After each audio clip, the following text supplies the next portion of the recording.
le deuxième épisode de notre série sur le grand dévoilement, je vous emmène à Château-Chinon, en Bourgogne, au cœur du Morvan, où se situe l'école coranique proche des Frères musulmans, l'Institut européen des sciences humaines, l'IESH.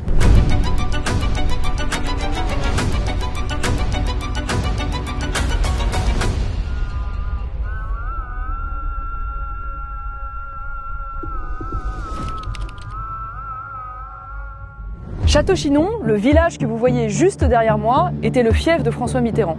C'est ici qu'il s'est implanté et a été élu pendant de nombreuses années. C'est aussi ici qu'en 1992, avec sa bénédiction, a été installé dans le lieu-dit juste à côté, le fameux institut IESH. Selon la chercheuse du CNRS Florence Bergeau-Blacker, cet institut a été créé par les Frères musulmans.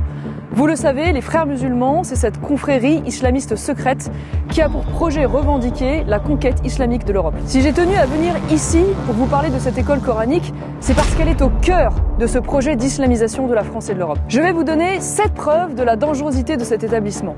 1. C'est le sulfureux prédicateur des Frères musulmans Youssef Al-Qaradawi qui voulait la mort des juifs et des homosexuels, qui a remis le diplôme à la première promotion de l'IESH. 2. C'est ici qu'enseigne Monsef Zenati, le professeur en islam du rappeur Medine, ce même professeur qui est connu pour avoir dit au sujet des Yézidis, ce peuple massacré par l'État islamique, qu'ils étaient, je cite, des adorateurs de Satan et que la musique qui passait à la télé était souvent illicite. 3. C'est ici qu'a enseigné Ahmed Hilali, imam salafiste, fiché S, dont le nom a été associé à Michael Harpon, ce terroriste qui a tué 4 personnes à la préfecture de police de Paris en 2019. 4. Cette école a été fréquentée par Inès Madani, une terroriste qui voulait faire exploser Notre-Dame de Paris, par Thomas Barnouin, djihadiste, mais aussi par 3 autres femmes qui sont également parties en Syrie. 5. L'ancien président des Frères musulmans de l'UOIF, Ahmed Jabala, était aussi le doyen de l'IESH Paris. Ahmed Jabala était sous OQTF et il vient de fuir pour la Tunisie. 6. L'actuel doyen de l'IESH, l'Arabi Betcheri, est membre de l'Union internationale des savants musulmans, dont le secrétaire général a salué le retour des talibans en Afghanistan en 2021. Et enfin 7.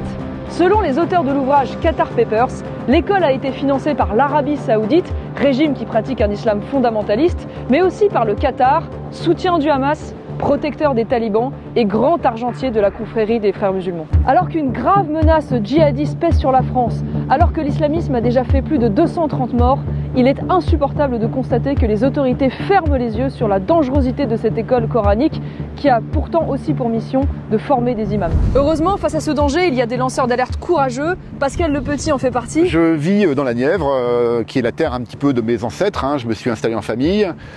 J'ai 59 ans, j'avais des responsabilités politiques au sein de Debout la France. Je me bats aussi pour préserver ce patrimoine, cette nature et cette culture. Est-ce que vous pourriez nous raconter la mésaventure qui vous est arrivée? Il y a à peu près 2 ans de cela, j'ai rédigé une note de synthèse qui reprend des éléments qu'on trouve partout sur le net, qui concerne cet Institut européen des sciences humaines que j'avais intitulé IESH de Château-Chinon, le laboratoire nivernais des Frères musulmans.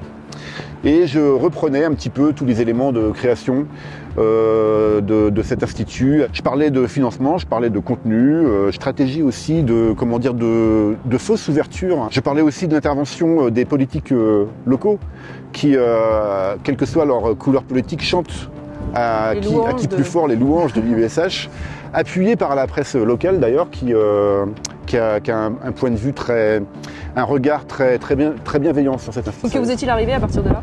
À partir de là, donc, j'ai été convoqué par les gendarmes de Château-Chinon. J'ai reçu un avis préalable de mise en examen et aujourd'hui je suis mis en examen. Voilà, donc l'IESH a porté plainte contre vous? C'est ça, pour diffamation publique, pour incitation, pas tout à fait le terme, mais incitation à la haine ou à la violence. On est dans le cadre finalement du djihad judiciaire.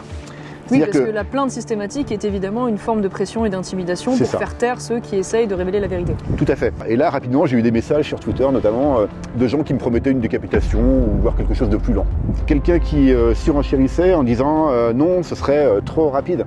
Vous avez porté plainte et là... Alors là, curieusement, non, rien du tout. Rien du tout? Non, j'ai pas de Pas de son, pas d'image? Pas de son, pas d'image. De manière générale, la peur s'est installée. Les gens ont peur de prendre position. Ils ont peur de s'opposer, de critiquer. C'est ça. Complicité des élus, omerta... ça.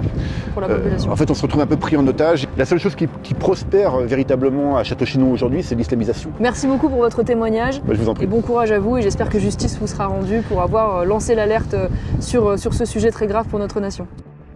Au regard de ces preuves accablantes, je demande la fermeture de cette école coranique par les autorités, et pour le 9 juin prochain, je vous demande, vous Français qui souhaitez mettre fin à l'islamisation de notre pays et fin à la gangrène islamiste, de donner le plus de force possible à Reconquête en votant pour notre liste aux élections européennes.